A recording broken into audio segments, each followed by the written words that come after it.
बिहार के मंत्री मुकेश सहनी की सुरक्षा के लिए प्रधानमंत्री नरेंद्र मोदी और मुख्यमंत्री नीतीश कुमार से मदद मांगी गई है। दरअसल उन्हें जान से मारने की धमकी मिली है। नहीं, देखिए वहाँ के निषाद समाज को गुमराह कर रहे हैं हमारे एक साथी हैं डॉक्टर संजय निषाद जी। वो पार्टी चला रहे हैं, बल्कि पार्टी नहीं चला रहे, वो एक दुकान चला रहे हैं और चुनाव आते ही जो भी पॉलिटिकल पार्टी होता है उनको ब्लैकमेल करते हैं।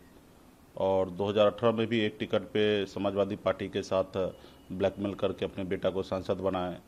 2019 में भी भारतीय जनता पार्टी से एक टिकट लेकर अपने बेटा को सांसद बनाए और वो उत्तर प्रदेश में समाज के हक अधिकार की बात करते हैं, जबकि सच्चाई उन्होंने दिखा दिया। स्टिंग ऑपरेशन जो उनका हुआ उसमें उन्होंने दिखा दिया कि वो समाज के लिए लड़ाई नहीं लड़ रहे हैं, वो पैसे के लिए लड़ाई लड़ रहे हैं। वो टिकट लेके बेचेंगे और समाज से उसका कोई लेना देना नहीं है, खास करके पिछड़ी जाति के लिए जहर है। और किस तरीके से उन्होंने अपने आप को बताया कि एक निषाद के बेटा को मारने का, जलाने का, गाड़ी फूकने का, इस तरीके से उन्होंने भाषा का प्रयोग किया। तो कहीं ना कहीं वो निषाद नहीं हो सकता है, क्योंकि निषाद का एक ही सोच है कि निषाद संपूर्ण भारत में जहाँ पे भी है उनके हक अधिकार के लिए लड़ाई लड़े, उनको सम्मान मिले, उनको आरक्षण मिले। बंगाल में, दिल्ली में आरक्षण है तो उसको उत्तर प्रदेश, बिहार या झारखंड में भी आरक्षण मिले। तो ये लड़ाई हम लोगों का है। तो वहाँ पे डॉक्टर संजय निषाद जी हैं जो इस तरीके का भाषा का प्रयोग करते हैं लोगों को मारने काटने का। तो खैर उससे हम घबराने वाले नहीं हैं।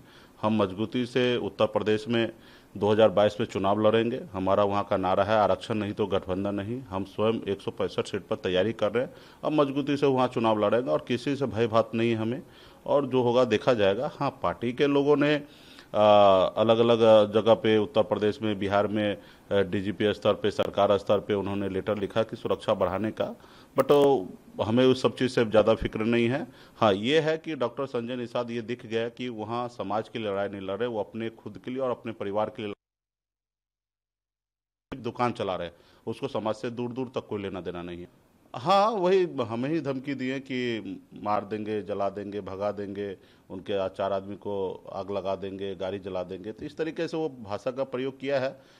खैर वो उनके कहीं ना कहीं ऐसे समय पे वो आके उनका मानसिकता दर्शाता है कि समाज के प्रति उनका क्या रुख है। तो खैर हमें उस सबसे घबराना नहीं है। हम 2022 में मजबूती से चुनाव लड़ेंगे, अपने दम पर 165 सीट पर लड़ेंगे। नहीं, देखिए लोगों को मदद करना चाहिए, लेकिन अभी राज्य में पंचायती चुनाव को लेकर आचार संहिता लगा हुआ है, उसको उल्लंघन नहीं करना चाहिए। लोगों को मदद करना चाहिए। रोड पे पैसा बांटने से उसको खाना पीना, उनको बेहतर शिक्षा के लिए ऐसे मदद उनको करना चाहिए।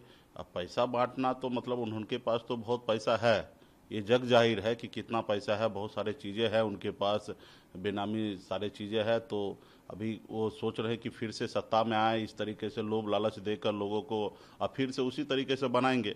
अब इस तेजस्वी यादव जी आप समझ लीजिए ना कि पैसा कहाँ से बांट रहे हैं। वो तो कहीं पे जाके मजदूरी तो कर किए नहीं है।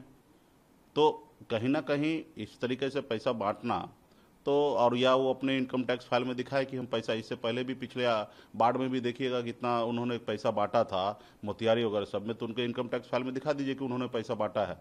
कहीं नहीं दिखेगा, तो यानी कि वो ब्लैक मनी है। तो कहीं ना कहीं तेजस्वी जी को इस चीज़ को सोचना है। बाकी तो लोगों को एक दूसरे को मदद करना